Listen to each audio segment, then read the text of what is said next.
Bonjour à tous, bienvenue sur Moss Musculaire, j'espère que vous allez bien. Avant de commencer la vidéo, pensez à vous abonner à la chaîne et à mettre un petit like sur la vidéo pour me soutenir. Alors on démarre avec Good Vito qui est incroyable à quelques semaines de l'Arnold Classic Brésil.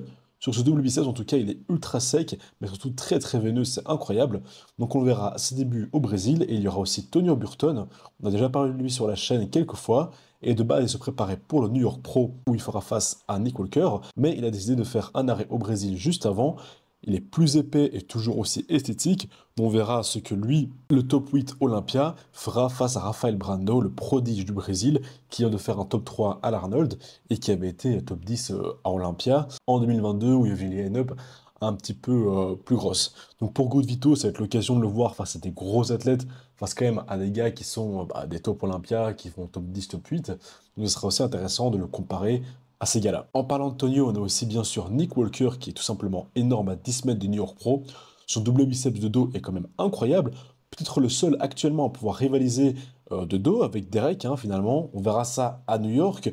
Est-ce que Nick pourra espérer le titre cette année? Est-ce qu'il pourra espérer un top 3 et rebattre Samson avec le nouveau package qu'il va ramener? Et la grosse news, c'est par rapport à Adi Choopan, qui a eu son visa complètement en last minute, ce qui n'est pas vraiment l'idéal. La compétition commence ce soir, donc pour le rebond, la gestion du stress, c'est pas vraiment le top. Ça pourrait être une chance pour Samson si Adi n'est pas en condition, comme à Ohio. Il pourrait espérer passer devant et avoir son lot de consolation à ce show-ci. Alors maintenant, on passe sur le gros du sujet, le pré-show des classiques physiques à l'Arnold Classic UK. Le top 4 est plutôt attendu. Nous avons Wesley Vissers, Breon Astley, Urs Kansiski et Michael Daboul. Il n'y a pas eu de top 2 call-out comme à Ohio, pardon. Donc on n'a pas pu voir qui seront les deux premiers. Ce qui fait sous-entendre qu'aux yeux des juges, cette compétition est un peu plus serrée comparée à Ohio. Déjà, niveau conditions, ici, les 4 athlètes sont égaux pour moi. Donc ça ne va pas être si simple de les départager. Il n'y a pas une si grosse différence qu'il y a 2 semaines. Au début, il y avait Wesley et Breon au milieu, avec de part et d'autre, donc Urs et Michael Daboul, ce qui les mettrait pour moi probablement en tête pour la première et deuxième place. Ensuite, ils ont inversé pour avoir Urs et Daboul l'un à côté de l'autre, probablement pour décider qui serait troisième et quatrième. Ensuite, ils ont refait un call-out avec les 4 mêmes. Cette fois, pas de switch, juste Wesley et Breon au milieu. Ils sont déjà tous beaucoup plus pleins qu'il y a 2 semaines, donc ça c'est vraiment top. Je pense qu'ils ont compris que c'est mieux d'arriver plein au pré-show qu'au final, étant donné que c'est le pré-show qui est jugé. Finalement, c'est à ce moment-là qui décide vraiment les placements. La finale, ce n'est qu'une confirmation des placements qu'ils ont fait au pré-show. Ce n'est pas comme en Open, où il y a vraiment le jugement qui est fait 2 fois au pré-show et au final. Donc ici, je pense que c'est pour ça que les 4 athlètes sont vraiment beaucoup plus pleins et vraiment à fond là maintenant, parce qu'ils veulent... c'est maintenant que tout se joue, quoi. Pour ce qui est de Breon et Urs Kansiski, aux yeux de Tim Mannion, c'était déjà serré à Ohio. Il a même une préférence pour Breon. Ici, je trouve qu'il est un peu plus plein et plus dur, Breon. Après, Urs aussi, il s'est très bien amélioré. Il est moins flotteux et aussi plus plein.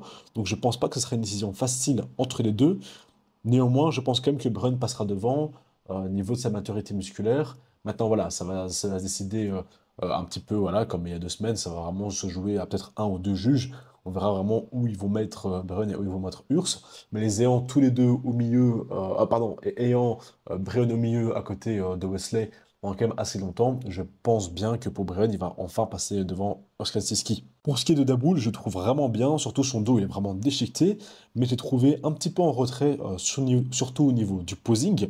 Tu vois que les jambes, elles ne suivent pas trop, il tremble un petit peu trop sur les poses, il a du mal à les maintenir pendant très longtemps, donc je pense qu'il va passer 4e, à côté de Wesley, Urs et Breon, et qui eux maintiennent leur pose parfaitement et font un posing parfait.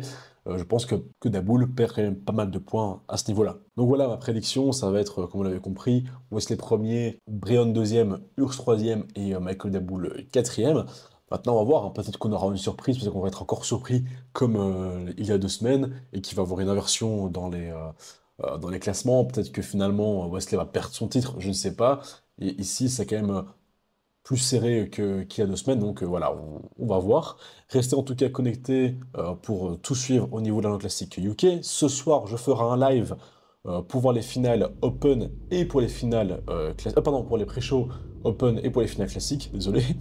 Donc ce sera ce soir ici sur la chaîne, je serai tout seul. Donc pour ne rien manquer, pensez à vous abonner à la chaîne, mettez un petit like pour me soutenir, n'hésitez pas à mettre en commentaire vous qui vous voyez dans ce top 4. C'était Karim de Muscular, à bientôt, ciao.